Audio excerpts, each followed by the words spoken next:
احتلام کے بعد مسجد سے نکلنے کا موقع نہ ہو تو اب کیا کرنا چاہیے؟ معتکف شخص کو احتلام ہو جائے، سویا دوپہر میں ہو یا رات میں ہو یا صبح کے وقت ہو یا کسی بھی وقت وہ سویا، اب اس کو بدخوابی ہو گئی، احتلام ہو جائے اور سر دست مسجد سے نکلنے کا کسی عذر کی وجہ سے موقع نہ ہو،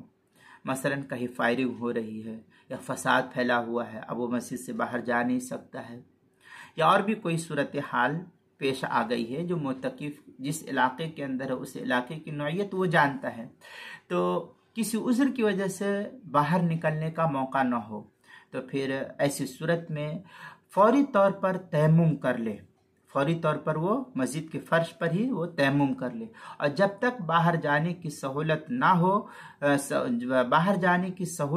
ہو وہ وہیں ٹھہرا رہے، اسی حالت میں رہے، تو انشاءاللہ اللہ کی ذات سے امید ہے کہ اس پر کوئی گناہ نہیں ہوگا، کیونکہ یہ ایک عذر شرعی ہے۔ اس عذر کی وجہ سے وہ